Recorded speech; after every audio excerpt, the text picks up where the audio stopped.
Do you know this man? He is a con artist, fraud, and he is living a double life. And he is targeting federal witnesses who are trying to report out crimes against humanity. He introduced himself to me as Michael Clay Buttram Sr., born August 22nd, 1973. He introduced himself to me as a single masculine who had just gotten out of a 27-year relationship with his ex in Florida. He claimed to be an HVAC technician, and given he filed for unemployment benefits in Indianapolis at the time, I had no reason to doubt the validity of the claims that he was making toward me. When I met him, he was living in Indianapolis at the time. I met him off of Facebook dating. I have since learned, near 4 years later, 2 of which I dated him, 2 of which I have spent running from him for my life, that this man had a life and a wife in a whole other city, which is fine.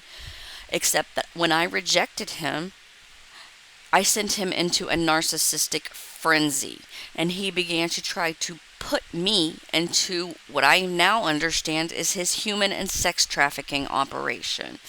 His family, including the women that he dates, and I say women because he has a wife, a transgender masculine lover, and multiple feminine women that he is dating on the side, and he called on all of those women to target, harass, and stalk me.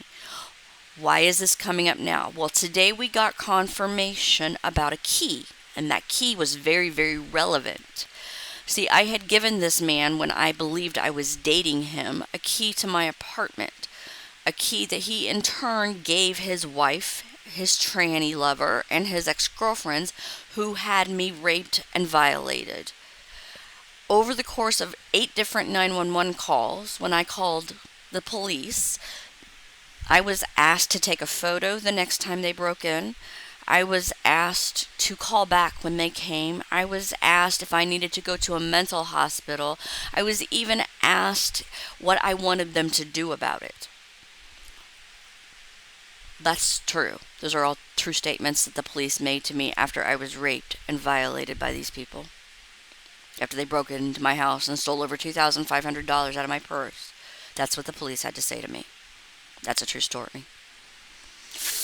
These people, so I had the locks on my apartment changed, and that's also a true story. The reason this came up today is because I got confirmation on what I was already pretty sure of.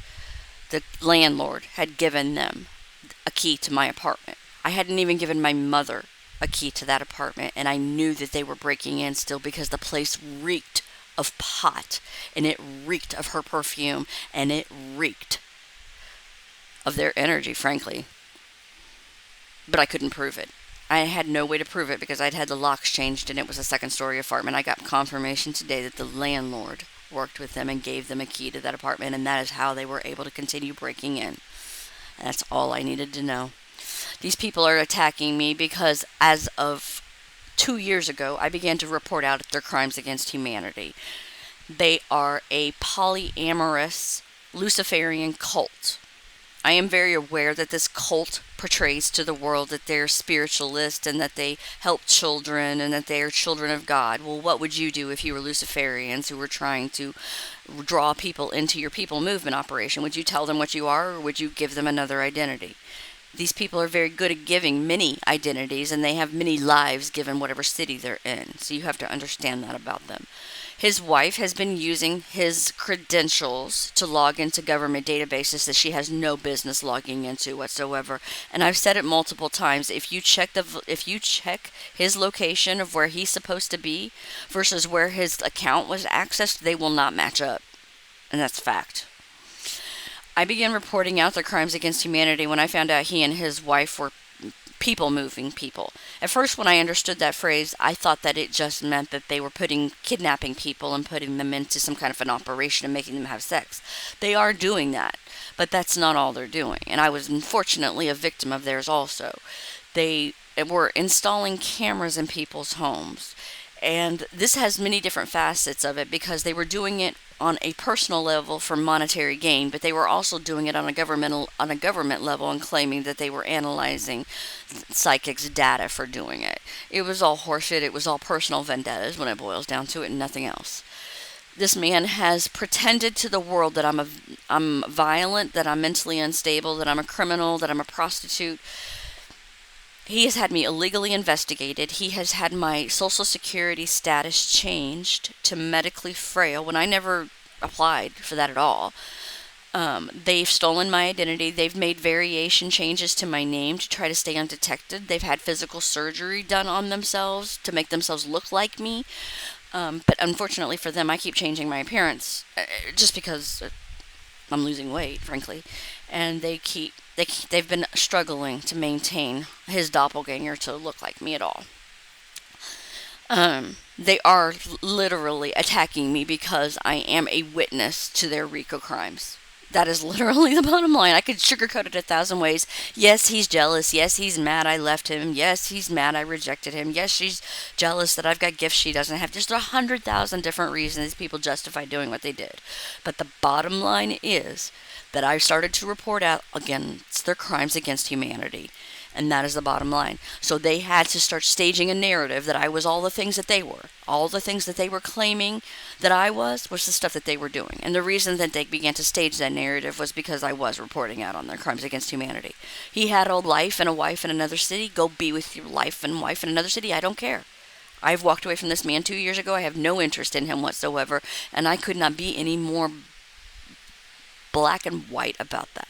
Have I chosen to show him compassion? Absolutely, because that's who I choose to be. But my compassion has been mistaken for lasting affection and love, and it is not that in the least. I am sick of this man and his harem being able to use their contacts within the government to illegally protect them from the crimes that they're committing, and that is what they're doing. This is the same crime syndicate this is the crime syndicate that is teaching the Diddies and the Epsteins how to use witchcraft to harvest energy. And they are doing this to psychics all over the world. There are multiple psychics that they've been targeting on YouTube, and YouTube has been helping them target those psychics by shadow banning them so that their messages, the real actual content messages, don't get put out. The man that you see in the photo before you, that man was my handler. And the day that I came home to my mother's house, he was supposed to be he was supposed to pick me up and take me and put me into the People Movement operation. And it was only by the grace of God that my life was saved at all. I've had to endure 2 years of that couple, he and his wife, trash-talking my name, trashing my work, trashing everything about my life, and I have had to patiently wait for justice for their slander, while knowing and trying to warn people of the things that they were doing to them and other people, including myself. I've had to patiently wait for my justice, patiently wait and fight and defend my life. They cost me a 20-year career and told people that I was a prostitute. Why would I need to be a prostitute when I have a master's degree? Why would I need to be a prostitute when I have a 20-year career? They're angry at me because I don't need to spread my legs, but I don't choose to spread my legs for Gucci or Prada. I'm sorry. If I need to go without Gucci and Prada, I will. I've never had Gucci or Prada, and I don't need it. But that's the variance and the different priorities. They think Gucci and Prada is so important that you have to spread your legs in order to have it.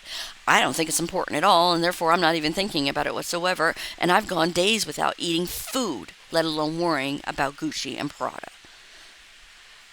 That man before you abandoned me pregnant in a condo with his child, and then had the audacity to turn around and tell people I was not pregnant. Then had the audacity to send his wife and his lovers after me, causing me to lose his child. That man is the most vile, despicable coward on this planet. He has known for the longest time that the lies that he was given that started him on this war campaign to begin with were false. And you know why he didn't fix them? Because he was too big a coward to come in and say that he did the things that I've told you all he did. because he would have to own them, and he would have to say he was sorry, and he would have to say I did all that and I was wrong for doing it. He would have to say I shouldn't and I didn't have any right to treat you like that. But he can't even come in and say those things to me because he knows that I know that he's a murderer, and he is. That man that you're seeing in the picture is a serial unaliver, and I know that he is, and I know where the evidence is buried about the crimes that he has committed. Crimes that he has been paying a pretty penny to his wife and lover a month to try to stay hidden, because he didn't want that information coming out, because he made the mistake of trusting them. Do you know this man? Because I've been trying to report this man's crimes to upright federal authorities for 2 years. He had me raped and he had me sodomized, and I am not the only person out there that he has done this stuff to. That man is vile. He told everybody I broke his heart. Look at that picture. Look at that car behind him. That car was in my name. That house that he's standing in front of, that is his father's house, or so he claimed, on Laurel Avenue in Indianapolis. He lived in the ghetto when I met him. I don't know where he lives now, and maybe he lives on Park Avenue, if Park Avenue is even a real thing. But that man is a vile piece of shit who threw me under the bus to try to make a name for himself. And that's the truth. If you know where he's at, I would appreciate the information. I will list my contact information in the description of this video.